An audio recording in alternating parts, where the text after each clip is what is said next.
Alors, donc déjà bienvenue sur cette chaîne Twitch. Je sais pas si vous connaissez tous Twitch pour ceux qui sont connectés. Donc Twitch, c'est une plateforme qui est plutôt initialement faite pour le gaming, hein. Et on tente d'utiliser cette plateforme pour un autre usage, un usage un peu plus professionnel, mais de conserver tout l'avantage de cette plateforme-là, notamment en termes d'interaction, en termes de facilité d'accès. C'est une plateforme sur laquelle on n'a pas besoin de s'inscrire, on n'a pas besoin de se renseigner, on va pas recevoir derrière des mails commerciaux ou des mails de vente tous les 3 jours. C'est vraiment très accessible.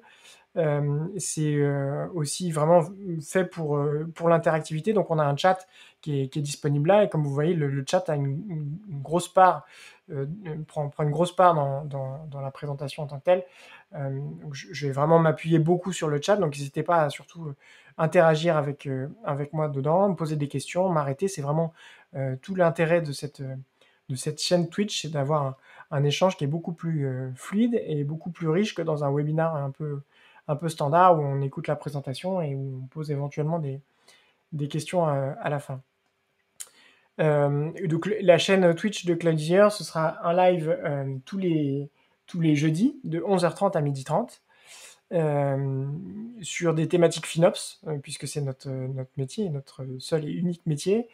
On parlera un petit peu des thématiques tout à l'heure qu'on va retrouver dans les différentes semaines. Je vous proposerai d'ailleurs de m'aider à choisir les prochaines thématiques.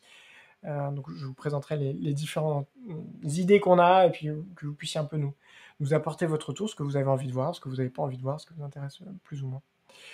Voilà. Et donc pour la thématique du jour, donc aujourd'hui on va faire un replay d'un webinar qui avait été fait dans le cadre d'un événement Microsoft il y a quelques temps. C'est un événement qui s'appelle Envision et qui est fait pour les décideurs financiers. Donc c'est un événement plutôt à destination des CFO ou de tout type de décideurs financiers. On a fait ça le 11 mai 2021 et l'objectif c'était, enfin en tout cas la thématique de ce webinar, c'était FinOps, une nouvelle discipline de la DSI à l'ère du cloud, ou l'importance d'une collaboration revisitée avec le CFO. Donc effectivement, le principe, c'était d'expliquer un petit peu à ces gens de la finance, au métier de la finance, ce qu'est le FinOps et pourquoi est-ce que c'est quelque chose qui doit attirer leur attention et sur lequel ils doivent être partie prenante de ce process. On était 3 à animer ce webinaire hein, du mois de mai. Donc il y avait moi-même, on était aussi avec Camille Bussy. Camille Bussy, elle est directrice des services Digital Transfo chez Microsoft France. Donc elle a vraiment apporté une vision très high level des apports du cloud en général. Et puis on a eu surtout Arnaud Poulain de chez Solocal. Arnaud Poulain, c'est le responsable du département FinOps chez Solocal. Le département FinOps chez Solocal, il est un peu plus riche, on va dire, que simplement le FinOps au sens du cloud, puisque c'est lui qui va porter vraiment tous les engagements et tous les sujets contractuels avec les différents fournisseurs de services cloud. Donc il va aussi partager dans ce webinaire un peu son expérience, comment ils ont implémenté FinOps chez eux et quels sont les bénéfices qu'ils en ont tirés. Voilà, donc c'est une session qui va durer une vingtaine de secondes. Et donc, je vais passer la session sur l'écran. Là, vous aurez l'audio, vous aurez l'écran comme si c'était le vrai webinaire, sauf que je ferai des pauses de temps en temps pour expliquer des points, pour répondre à vos questions, pour rentrer un peu plus en détail. Voilà, on va regarder cette vidéo un petit peu ensemble et la plus-value que ça peut apporter. Et encore une fois, vraiment, n'hésitez pas à participer sur le chat. Je vois qu'on a pas mal de spectateurs, pas beaucoup d'activités sur le chat, donc vraiment, sentez-vous libre de poser des questions, de réagir. C'est vraiment comme ça que ça fonctionne sur Twitch. Hein. C'est un environnement qui est très particulier, qui est vraiment très interactif et qui est aussi très bienveillant en général. Donc, voilà, sentez-vous vraiment libre et pas de participer comme vous pourriez le voir. Alors on attaque, donc je vais passer sur le partage d'écran. Hop. Donc voici la vidéo. Bah, je vais lancer la vidéo et puis si vous avez des questions à des moments donnés, n'hésitez pas à les poser. Et puis je ferai moi des arrêts de temps en temps pour éclaircir un petit peu certains éléments. Ou parfois j'arrêterai pas, je parlerai directement par-dessus la vidéo. C'est parti. Bonjour à tous. Merci de nous écouter dans ce webcast d'Envision pour les décideurs financiers. On va déjà commencer par un premier tour de table de qui nous sommes et on va vous parler aujourd'hui de FinOps. Donc, je vais laisser Émeric et Arnaud se présenter. Bonjour à tous, donc je suis Émeric Tespino, je suis le cofondateur de Cloudizzier. Cloudizzier, c'est une structure qui est spécialisée dans le FinOps, donc dans l'optimisation et l'anticipation des coûts sur le cloud. Bonjour à tous, Arnaud Poulain, moi je suis responsable du département FinOps au sein de Solocal Group.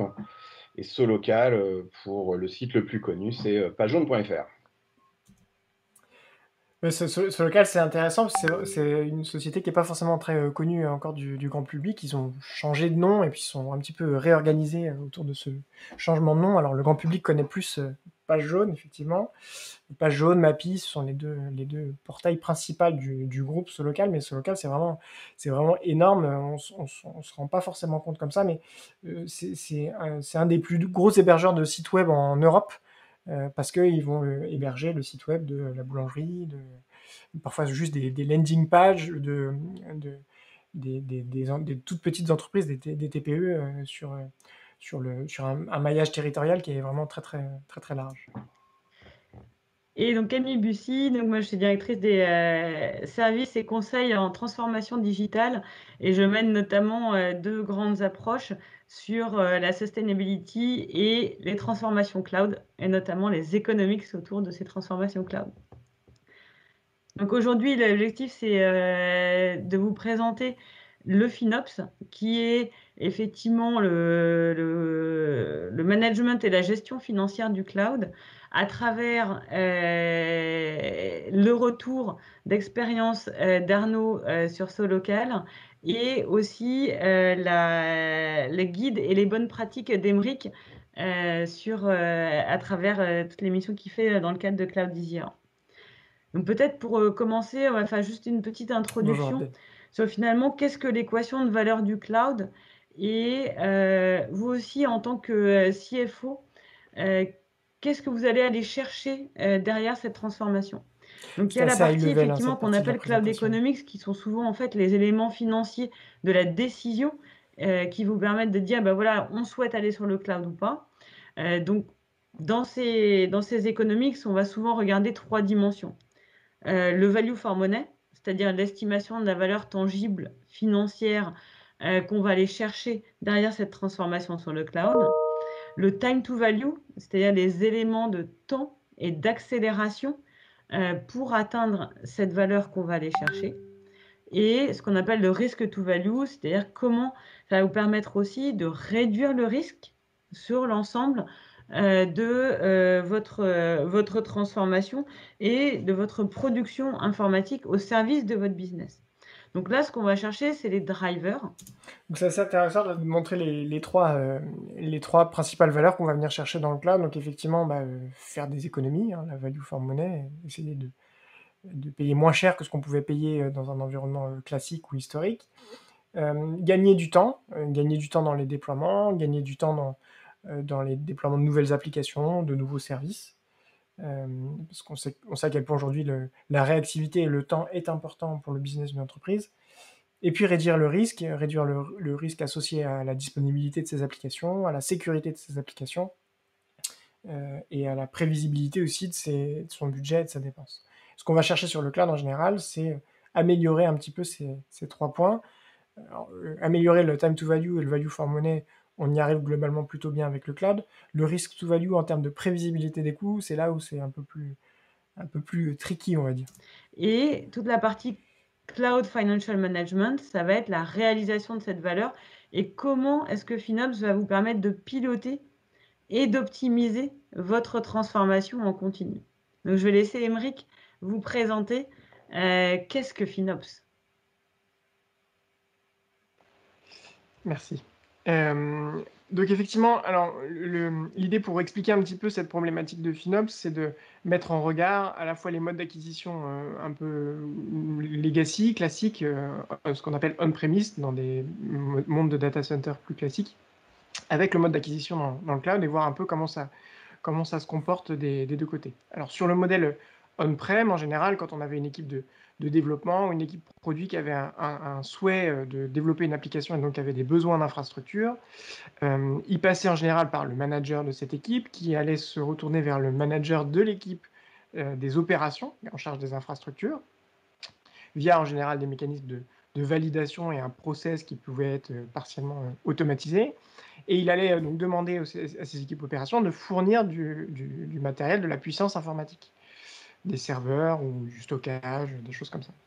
Si les équipes Ops en avaient à disposition, ils lui fournissaient directement. S'ils n'en avaient pas, c'est là où on pouvait déclencher un processus d'achat. Donc ce processus d'achat, en général, il était là aussi, il passait par des outils qui portaient ce processus. Et puis on allait passer à la fois par une case juridique, puis par une case achat, pour enfin accéder à l'argent et donc pouvoir dépenser pour payer une infrastructure, un nouveau serveur, une nouvelle baie de stockage ou des choses comme ça. Sur un modèle cloud, c'est un petit peu différent puisque finalement, c'est directement les développeurs qui, par son action, par ses lignes de code, va venir générer de la facture sur le cloud sans passer par cette chaîne de validation qui pouvait être parfois un peu rigide, hein, c'est tout l'avantage du cloud, mais qui était surtout maîtrisé et contrôlé. Et le cloud lui-même peut aussi auto-générer quelque part de la dépense, puisqu'on a un certain nombre de mécanismes de scalabilité dans le cloud qui vont permettre, par exemple, à des infrastructures de s'adapter en fonction du trafic que reçoit un site internet ou une application.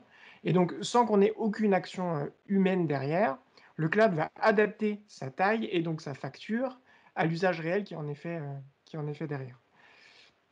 Et donc, du coup, dans ce mode de fonctionnement-là, on se retrouve avec toute cette chaîne, à la fois les managers, le juridique, les achats, et puis les équipes opérationnelles parfois, qui sont un peu perdus et qui se demandent, mais qu'est-ce qui se passe? D'où vient cette dépense et pourquoi, comment ça fonctionne?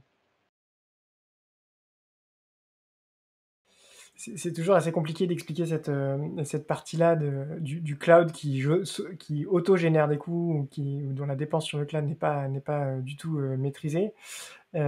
Parce que, déjà parce qu'on était en face enfin, il y avait Microsoft avec nous hein, dans la présentation et qu'on n'a pas forcément envie de mettre en valeur ou en avant avec Microsoft le fait que ce soit vraiment il y a une absence de contrôle total de la facturation. Maintenant, c'est la réalité de ce que représente, de ce que vivent les clients au quotidien. La plupart de ceux qui lancent sur le cloud, s'ils ne mettent pas effectivement cette gouvernance FinOps, ils se retrouvent assez rapidement avec des factures qui vont être pas tout à fait maîtrisées, avec des factures qui vont augmenter au mois le mois sans pour autant qu'on ait vraiment rajouté des nouvelles applications ou rajouté des nouvelles fonctionnalités. Et c'est, en fait, le FinOps, Microsoft le présente assez bien de ce côté-là, c'est que c'est vraiment un facteur clé de réussite de la transfo cloud. C'est-à-dire qu'au final, si on fait sa transfo cloud, mais qu'on oublie cette démarche-là, on va vraiment avoir une sensation de perte de contrôle, de perte de maîtrise, et c'est assez désagréable quelque part. Donc, ça va devenir un facteur clé de succès, ça va devenir d'autant plus un facteur clé de succès que les entreprises qui ont les meilleurs process FinOps, ce seront aussi celles qui auront les meilleurs résultats d'un point de vue économique, puisque ils auront la meilleure rentabilité. Ça va devenir vraiment central dans l'évaluation du succès d'une entreprise, dans l'évaluation de l'efficacité d'une entreprise. Alors, on connaissait tous la problématique du DevOps, hein, la problématique du DevOps qui visait à mettre ensemble à la fois les développeurs et les opérations qui avaient clairement des enjeux et des problématiques différentes. Pour un développeur, l'enjeu, ça va être de livrer des fonctionnalités, donc de faire bouger son application, d'avoir une application qui est très dynamique, avec un bon niveau de performance. Et de l'autre côté, sur les opérations, on a des enjeux qui étaient plutôt sur la stabilité de l'application.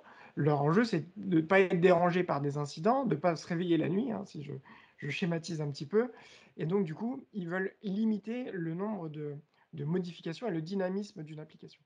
D'où la problématique du DevOps, qui était de faire travailler les développeurs et les ops ensemble, alors qu'ils ont des enjeux qui sont complètement différents.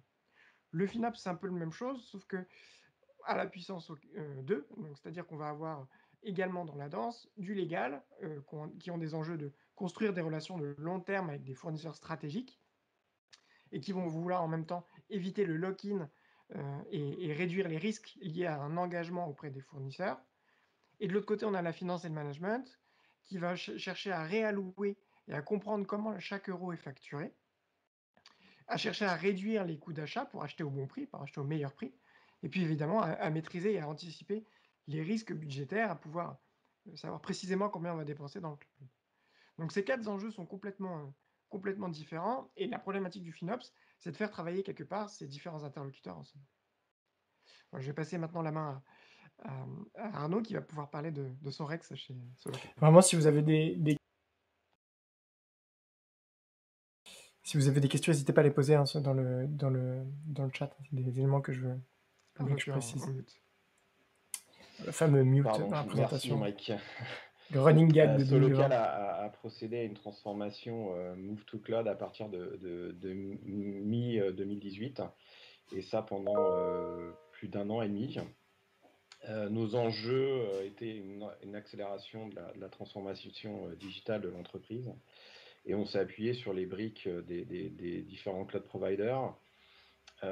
Sur l'innovation, hein, c'est d'accéder plus rapidement à des nouvelles technologies basées sur le big data, l'AI, la reconnaissance vocale, des sujets que nous n'aurions pas pu accéder en restant on-prem. Un exemple, on utilise par exemple pour le site pagejaune.fr une API de gestion automatisée de modération des images. Et en fonction de règles définies, exemple du contenu inapproprié, bah, la photo, l'image ne sera pas publiée sur le site du client, par exemple. On va aussi le time to market, hein,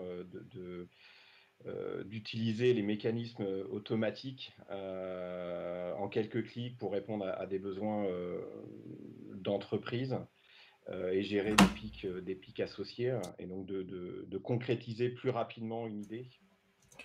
Sur cet aspect, peut-être juste pour revenir sur cet aspect innovation, c'est vrai qu'en fait, on ne se rend pas compte, hein, mais sur le cas, c'est vraiment une concentration une concentration de techno et de plateformes et de sites qui nécessitent vraiment des technologies à la pointe. On a parlé tout à l'heure des millions de sites web qui émergent et donc du coup les problématiques que ça peut avoir en termes de modération de contenu, d'images ou de choses comme ça, de chacun qui va venir poster des choses sur son site web. Mais ce local, ils ont des très forts partenariats avec l'ensemble des GAFAM pour être présents sur les enceintes connectées, par exemple, pour être présents sur les différents moteurs de recherche.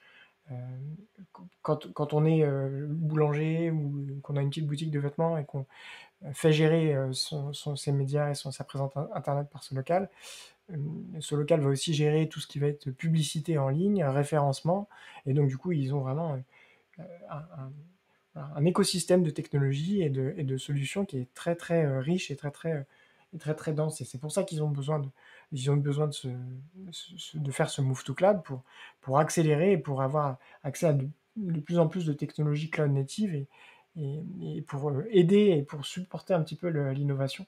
Ils ont commencé leur migration il y a à peu près 3 ans, hein, leur grand problème de transformation cloud. Et globalement, en 1 an et demi, 2 ans, ils avaient fait le plus gros du programme, c'est-à-dire qu'ils avaient fait leur appel d'offres de comparaison des cloud providers, sélectionné leur cloud, fait l'assessment et fait la migration. Et on parle de plusieurs milliers de serveurs qui ont été bougés sur les grands cloud providers. On a 2 exemples, hein. On utilise, nous, beaucoup les fonctions d'auto-scaling sur nos applications et nos sites. Donc c'est d'adapter automatiquement la capacité de calcul en fonction d'un événement, une charge, un pic sur un site ou une plage horaire, hein, d'augmenter la taille et de la diminuer après cette taille. Et un exemple qui vous parlera tous, en février 2020, on a préparé le confinement qu'on a eu en mars. Et on a travaillé sur la plateforme de virtualisation de machines d'Azure. Et pour délivrer lors du premier confinement entre 500 et 800 postes à nos collaborateurs télévente et services clients qui étaient en home office, et ils ont ainsi retrouvé leur environnement applicatif et continué leur activité à distance et nous permettent, nous, continuer à délivrer notre business. Le cloud, c'est aussi bénéficier d'une redondance et d'une présence internationale, de pouvoir déployer vos infrastructures dans une zone la plus proche de vos équipes ou de vos clients. Et c'est de fournir aussi un haut niveau de disponibilité et de performance de vos applications. Un des enjeux pour nous aussi était de résorber notre obsolescence rapidement. Nous avions des data centers vieillissants et des infrastructures vieillissantes, et quasi en un claquement de doigts de pouvoir être en next-gen de nos infrastructures. C'est aussi la transformation Move to Cloud, c'est aussi d'attirer des nouveaux talents. Sans transformation aujourd'hui, recruter un développeur, un ingé, un architecte, c'est très compliqué parce qu'aujourd'hui, ce type de profils ont envie de travailler sur les dernières technos et donc sur du cloud. C'était de contrôler nos coûts, de réduire des investissements. Alors, il y a un modèle, et Camille en reparlera, on passe d'un modèle effectivement de CAPEX, d'investissement, à un modèle d'OPEX. Et donc, voilà, pour nous, de payer à l'usage de notre consommation cloud. Les facteurs de réussite pour nous et de l'adoption du FinOps, dès la prise en compte et le lancement de nos appels d'offres, on a défini un lot spécifique sur la partie FinOps et accompagnement de nos collaborateurs. C'est d'avoir un leadership et un fort et un support sponsor sur le FinOps. Sinon, c'est très compliqué. Très régulièrement, des reporting, voire les premiers jours de lancement à la semaine, puis après passer au mensuel. Maintenant, on fait des reporting trimestriels avec des accès pour l'ensemble des collaborateurs, par contre, des dashboards que l'on produit. Un point très important, l'évangélisation et la formation de vos équipes aux bonnes pratiques FinOps que Aymeric abordera plus tard. Une participation active des équipes DevOps, parce que la plupart du temps, c'est ces équipes-là qui vont mettre en œuvre les bonnes pratiques. C'est identifier aussi des responsables applicatifs très finement pour être le porteur du sujet. Et derrière, dans les sprints aussi, de prioriser et de mettre en œuvre les actions FinOps dès le départ du sprint, en tout cas de bien les planifier. Et je vais repasser la main à Camille qui va vous aborder le pilotage.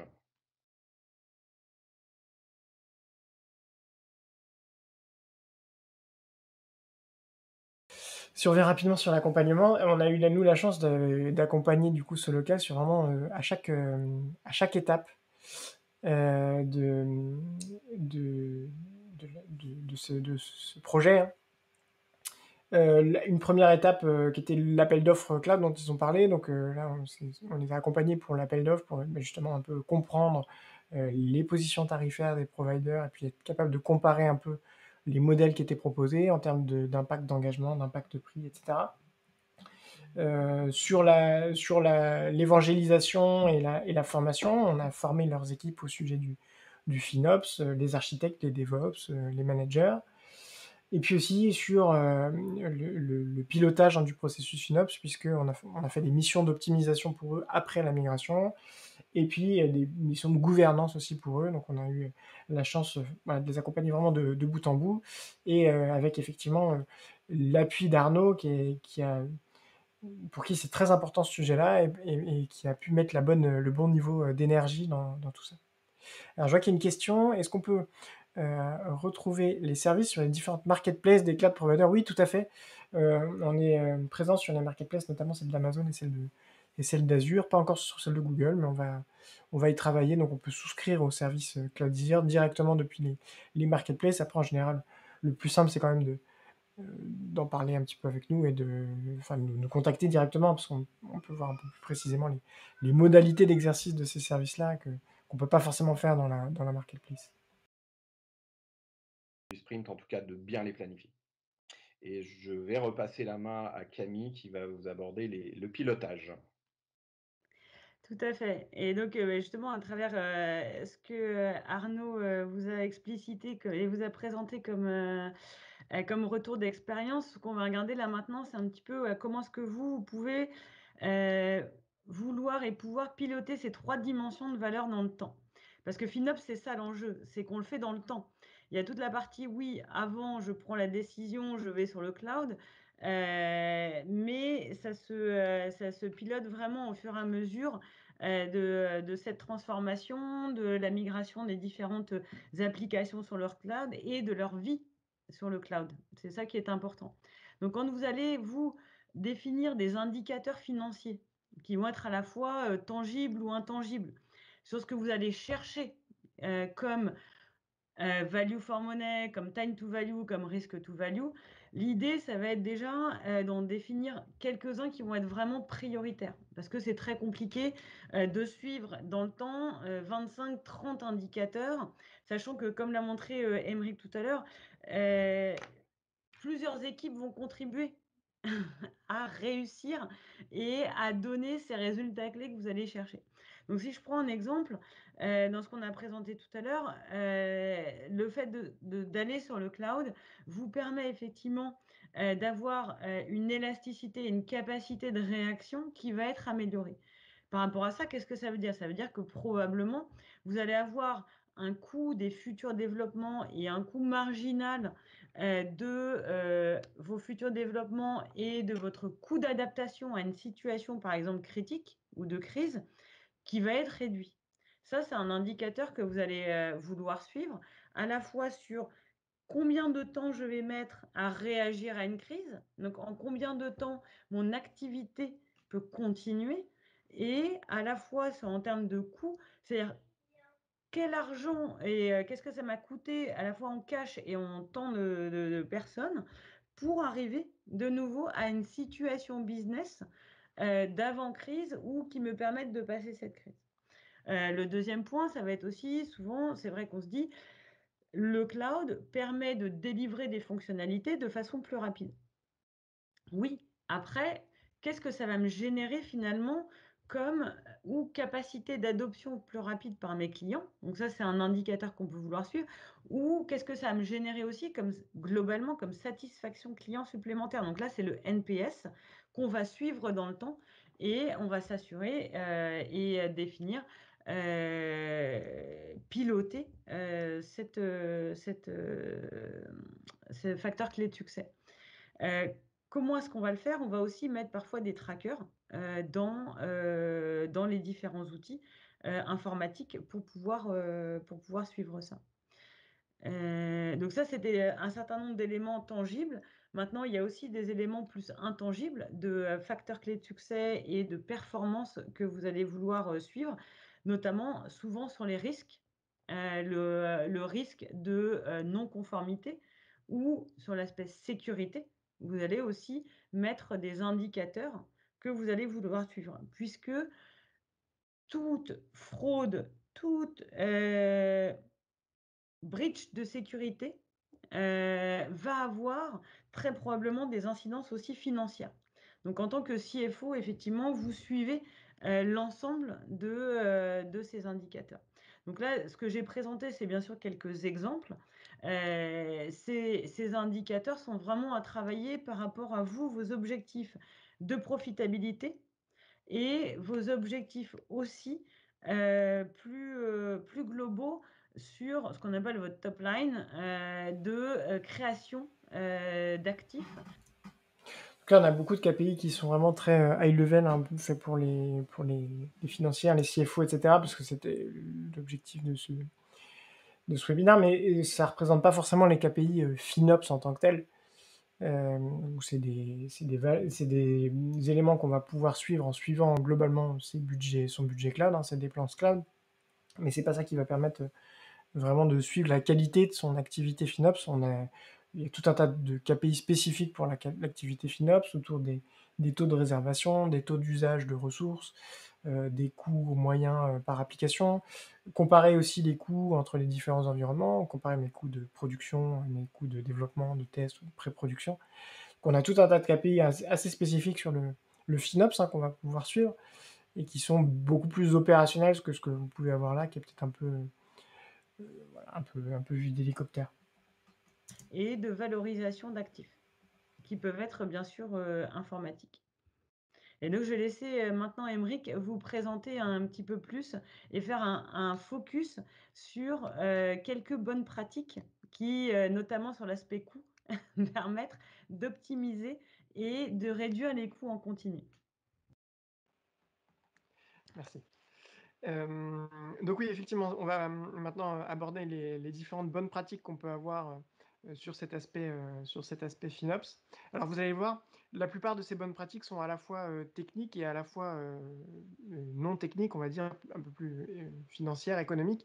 Et c'est tout l'enjeu du FinOps, hein, c'est de trouver la bonne équipe et la bonne responsabilité avec les bonnes compétences pour mettre en œuvre et mettre en exécution ces différentes bonnes pratiques. La première bonne pratique, c'est ce qu'on appelle le zombie IT. C'est-à-dire, on se retrouve parfois sur le cloud avec des infrastructures qui peuvent être plus utilisées et donc qu'on oublie de supprimer et qu'on va continuer à payer parce qu'elles sont toujours déployées sur le cloud. Dans un data center, c'est pas forcément très grave d'avoir un serveur qui est là mais qui est éteint et qu'on n'utilise pas. Ça peut générer un problème de capacité planning, mais en soi, c'est pas très grave. Dans le cloud, on va vraiment payer chaque heure de consommation de serveurs oubliés.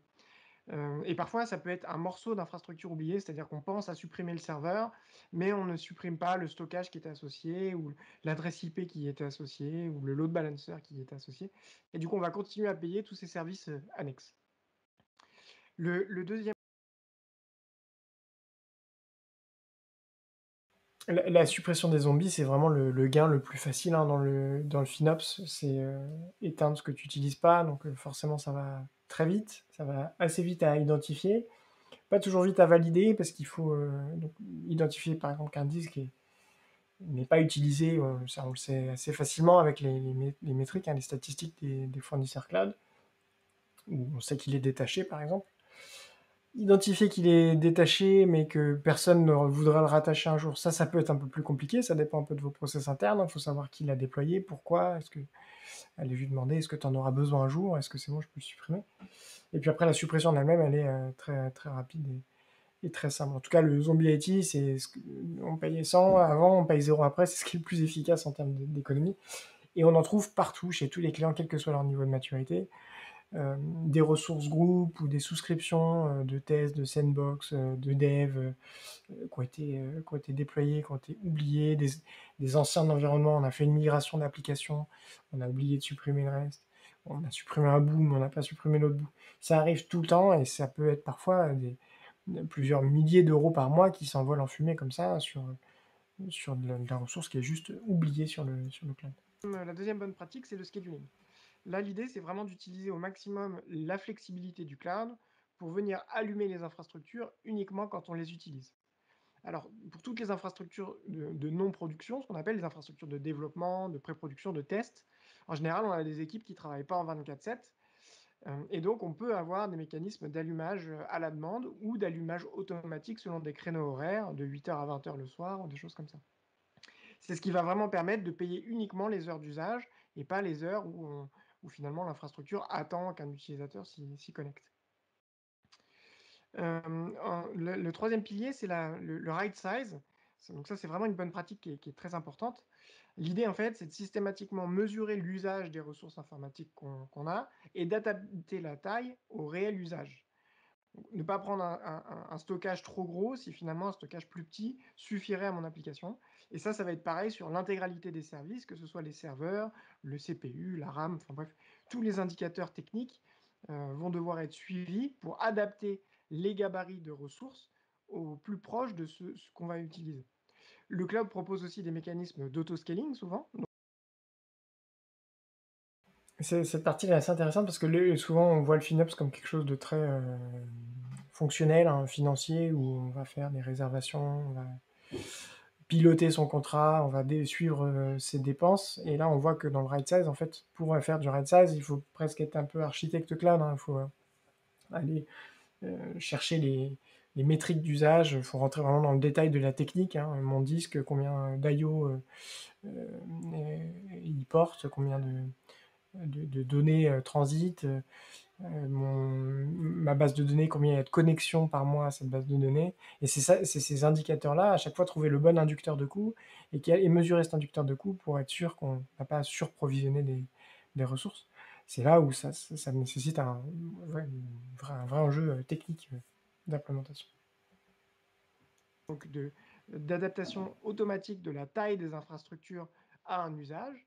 Alors c'est pas applicable tout le temps, mais quand c'est applicable, il vaut mieux l'utiliser parce que là, on va du coup avoir un peu moins de travail sur cette gestion du sizing des infrastructures. Deux bonnes pratiques complémentaires. La première, c'est le fait d'utiliser toujours les derniers produits du catalogue de services des cloud providers. En fait, Azure sort tout le temps des nouveaux produits qui sont à la fois plus performants et moins chers. Et donc, il faut toujours se maintenir à jour de ces nouveautés pour éviter l'obsolescence, qui n'est pas une obsolescence technique en soi, mais qui va être une obsolescence commerciale, si je puis dire. C'est-à-dire que finalement, la façon dont j'achète le produit, ben, j'ai un nouveau produit qui fait exactement la même chose, mais qui est moins cher et plus performant, donc autant le prendre. Et donc, ça demande vraiment à se maintenir à jour en continu. Et le dernier. Mais ça peut paraître un peu gadget comme ça, cette histoire de génération d'instances, mais les gains sont parfois hyper importants. Et là, Azure est en train de sortir par exemple une V5 de ces instances de type D ou F, un doute, qui va être 30% moins cher que la V4. Donc c'est le même serveur. Hein. Alors, effectivement, derrière, il y a des subtilités matérielles qui ne sont pas tout à fait les mêmes, mais d'un point de vue utilisateur de la VM, on ne s'en rend pas compte. Pour nous, c'est exactement le même serveur. Tout ce qu'on risque, c'est d'avoir des performances un peu plus hautes.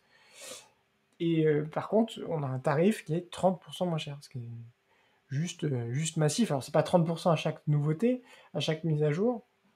C'est une grosse mise à jour, là, 30%. Mais trouver 10, 12, 15%, ouais, c'est assez fréquent. Et donc, sur Azure, on en est à la V5, ça veut dire qu'on avait avant V1, V2, V3, V4. Donc, globalement, c'est quasiment une nouvelle version tous les 12 à 18 mois d'infrastructure. Donc, c'est quelque chose qu'il faut faire en continu. Et c'est pas facile parce que souvent, quand on déploie, on a des processus de DevOps, CI/CD, où les gens ils vont avoir leur propre script de déploiement qui sont basés sur des templates au moment où ils ont rédigé le script de déploiement. Et ils vont pas forcément penser à mettre à jour leur script de déploiement avec systématiquement, bah tiens, de nos jours, c'est quoi la meilleure instance. Donc c'est pas forcément de la mauvaise volonté, hein, mais c'est voilà, on a besoin d'une machine, on a un script qui fonctionne, le script il se base sur un template ancien, donc je déploie ma machine ancienne. Et ça nécessite un peu d'effort, de communiquer régulièrement et de mettre à jour ces scripts-là pour se dire attention, il ne faut pas déployer sur toujours la même instance, mais on vous communique par exemple régulièrement les instances qui sont les plus efficaces à utiliser pour vos nouveaux besoins ou vos nouveaux projets. Le dernier élément, c'est les réservations.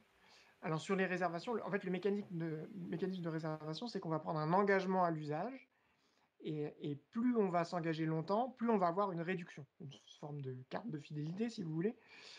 Et donc on a des engagements qui vont pour Azure de 1 an à 3 ans, et on peut avoir des remises qui sont vraiment de l'ordre de plusieurs dizaines de pourcents, ça va jusqu'à 50-60% sur certains gabarits, sur certains services, de réduction si jamais on s'engage à utiliser le service en permanence pendant 3 ans, en tout cas pendant la durée de la réservation. Voilà. Alors il y a une mécanique qui est bien connue un peu des consultants FinOps, hein, c'est de voir du coup entre la réservation qui est je m'engage sur une durée pendant 1 an, 3 ans de réservation d'une ressource, ou le scheduling qui est l'inverse de ça, qui est j'éteins ma machine quand je l'utilise pas la nuit ou les week-ends. En fait, on a un point d'équilibre à partir duquel ça devient plus important de scheduler ou de réserver. Et ce point d'équilibre-là, il change d'un cloud provider à l'autre, d'une région à l'autre, d'un gabarit à l'autre.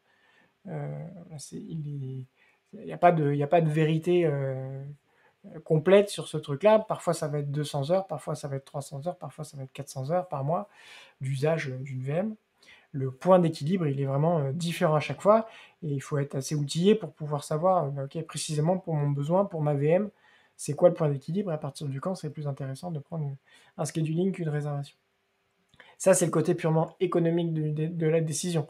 Après, on a le côté plutôt écologique de la décision en se disant, même si la réservation est peut-être aussi efficace ou à peu près autant efficace que le scheduling, il vaut mieux quand même éteindre ma machine, au même titre que quand je sors d'une pièce, j'éteins la lumière pour économiser de l'énergie. C'est exactement la même chose. Donc, le fait de scheduler est en général plus efficace, largement plus efficace écologiquement que la réservation. Et ça, quel que soit, il n'y a pas d'histoire de point d'équilibre par rapport à ça. Quel que soit le nombre d'heures, scheduler, c'est toujours mieux que réserver d'un point de vue écologique. J'espère que je vous aurai donné les principales clés pour le FinOps. Et maintenant, je repasse la main à Camille pour la synthèse. Donc voilà un aperçu en fait de ce que peut être les economics du cloud et notamment le FinOps, qui est un modèle opérationnel très très lié au DevOps et comme on a vu, qui constitue vraiment une feedback loop et permet d'aligner le business, l'IT, la finance sur l'exécution d'une transformation. Ça, c'est vraiment un des points importants et en tant que CFO, vous êtes un acteur clé pour en définir la direction, en choisir les indicateurs de performance, mettre en place les trackers, metrics, dashboards et données qui vont permettre de prendre des décisions en continu avec l'ensemble des acteurs, business, IT, opérations, finance. C'est très important que tout le monde soit aligné parce que c'est ça qui va vous permettre au fil du temps d'augmenter la valeur financière de votre transformation sur le cloud. Donc, si vous avez des questions, n'hésitez pas. Donc après, on est rentré dans la session de questions-réponses un peu standard. Voilà, globalement, la session se terminait là. Alors après, il y a eu, de mémoire, les principales questions elles tournaient autour de, mais du coup, où s'organise cette partie FinOps, cette activité FinOps? Est-ce qu'elle doit s'organiser au sein du CFO? Est-ce que ça doit dépendre de la finance, du contrôle de gestion, de la comptabilité, peu importe? Est-ce que ça doit dépendre plutôt de la DSI, des équipes informatiques? Il n'y a pas de réponse toute faite. En général, dans les entreprises, ça dépend de là où le premier s'est dit il faut faire quelque chose là-dessus. Parfois, c'est la finance, parfois, c'est contrôle de gestion, parfois, c'est la DSI, parfois, c'est les infrastructures. Ça dépend vraiment qui s'est posé la question en premier de attention, il faut faire ça. Globalement, on a quand même, il y a une étude de la FinOps Foundation qui est sortie là-dessus. Il y a environ 60 à 70% des entreprises qui sont plutôt organisées où le FinOps dépend de la DSI. C'est le cas d'ailleurs de ce local. Après, nous, on a quelques clients où le porteur du FinOps, il est pas du tout à la DSI. Il est je pense à un client particulier où la personne est plutôt aux achats et elle est en train de se monter sa petite structure FinOps dépendante de la structure achat qui elle-même dépend plutôt de l'entité, enfin de la direction juridique de l'entreprise. Vous voyez, c'est ni DAF, ni DSI, mais c'est un truc un peu particulier, un peu hybride aux achats. Il n'y a pas vraiment de bonne ou de mauvaise décision. Le tout, c'est qu'il y ait un leader, qu'il y ait des process qui soient définis, et puis après qu'il y ait des correspondants dans les différents services qu'on a vus tout à l'heure pour qu'ils puissent participer à cette démarche et à ces processus du FinOps. Voilà. Voilà, bah, c'était tout pour ce replay de webinaire. J'espère que ça vous a intéressé, que vous avez pu en tirer un peu de valeur, que ça vous a apporté une autre vision un peu du FinOps, peut-être un peu moins technique, un peu moins pure player FinOps, et un peu plus finance. Et je pense que c'est toujours intéressant d'avoir ça. Alors pour la suite du live, déjà j'aimerais avoir vos feedbacks merci Delphine, c'était top. Votre feedback alors évidemment sur le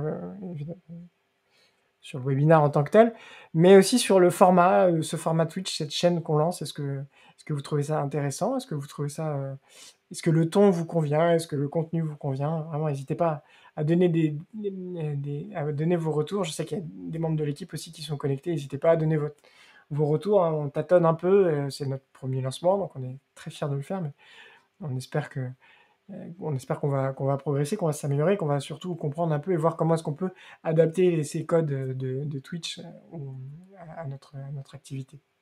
Merci pour les réponses, c'est vraiment très encourageant. Alors, il nous reste quelque chose à faire quand même, c'est de parler de la prochaine thématique, de la thématique de la semaine prochaine. Donc je vais vous afficher à l'écran un peu en vrac les idées qu'on a eues, et puis que vous puissiez un peu donner votre avis sur le sujet. Hop. Je vais partager l'écran, donc on repart sur l'autre scène. Voilà. Je vais bouger un peu pour pas que vous soyez gênés par la vidéo. Parfait. Et puis je vais nous mettre un peu de musique, parce que c'est aussi ça Twitch. C'est faut que ce soit un petit peu décalé. Très bien. Alors, donc les principales thématiques qu'on a dans l'escarcelle pour les prochaines semaines sont les suivantes. Alors, on pourrait refaire des replays webinars, hein, c'est le format qu'on a fait aujourd'hui. Donc, on passe un webinar, puis on met pause de temps en temps, on essaie de le décrypter un peu, puis de répondre aux questions complémentaires que vous pourriez avoir. Il y a 2 webinars sur lesquels on pourrait passer comme ça. Un autre webinar qu'on a fait avec Microsoft un peu plus tôt dans l'année, qui était autour de l'approche FinOps au cœur de la trajectoire cloud avec Azure. Donc on retrouvait une partie un peu contexte global, pandémie, Covid, crise, il faut faire attention sous, donc le FinOps est intéressant. Puis une partie un peu plus orientée pédagogique, donc on reprend les piliers un peu comme je les ai présentés là, je pourrais peut-être passer hein, si on a déjà vu. Et on termine par des cas concrets d'optimisation de certains services. Donc il y a 5 services de mémoire, il y a du CosmoDB, il y a des serveurs, il y a des disques, puis il y a 2-3 autres services comme ça. On explique comment on peut les optimiser, quels sont les gros leviers d'optimisation qu'on a trouvés sur ces services-là. Donc ça, c'est le premier webinaire. On pourrait refaire un replay de ce webinaire-là.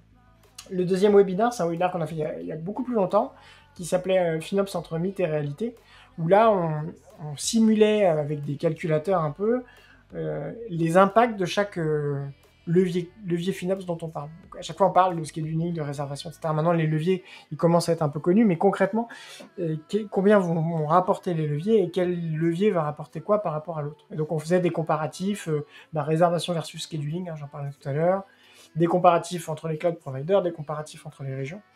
Donc, c'est un webinaire qui est assez intéressant sur cette partie-là. Ça, c'est pour ce qui est des replays webinars sur le même format qu'aujourd'hui. Un autre format qu'on a, ce serait un hands-on sur l'application Cloudflare. Donc, on a aussi un rôle d'éditeur avec un calculateur multi-cloud. Et donc, cette application-là, on pourrait faire un app tour du calculateur, un peu vous montrer comment ça fonctionne, comment ça se manipule.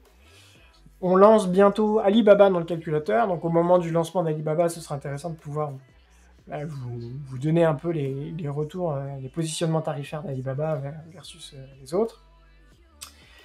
Et puis, on va lancer également une nouvelle, j'en dis pas beaucoup parce que ça va être vraiment un gros morceau, mais on va lancer vraiment presque une nouvelle application, en tout cas un nouveau environnement dans le portail, qui sera une application de cost management, de gestion des coûts, des dépenses sur le cloud. Et ça pourrait être intéressant de faire un hands-on sur comment comment je fais un processus de refacturation un peu, ou comment je fais de la ventilation de mes coûts. Enfin bref, on a plein de thématiques à aborder qui sont liées à la manipulation de notre application.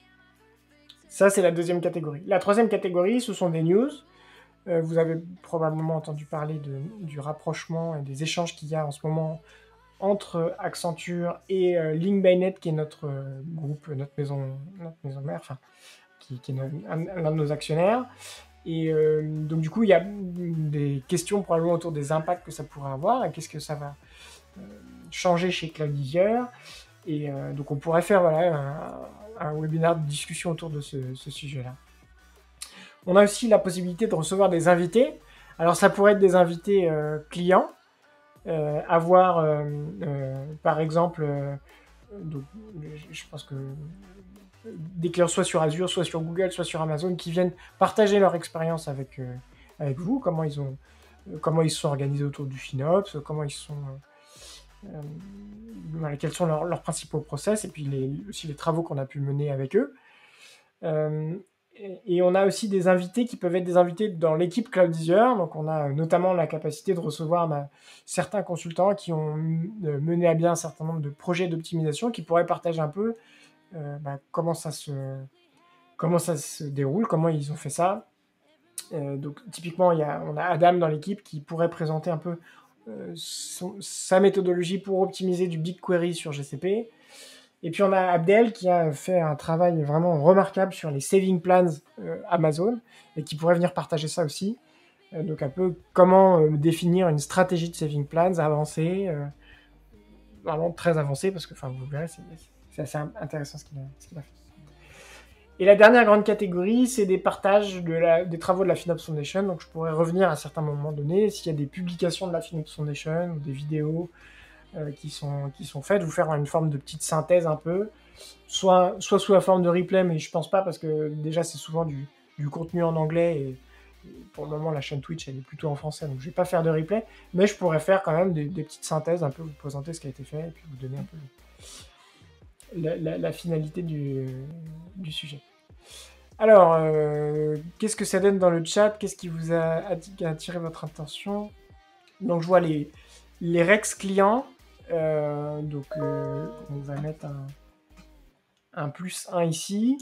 Effectivement, je suis pas très étonné que c'est ce qui intéresse, ce qui remonte en prioritaire, parce que je pense que c'est aussi ce qui est le plus intéressant. Je pense aussi, pour qu'on en tire le plus de valeur, il faudrait que la chaîne soit la plus forte possible, avec la plus grosse audience.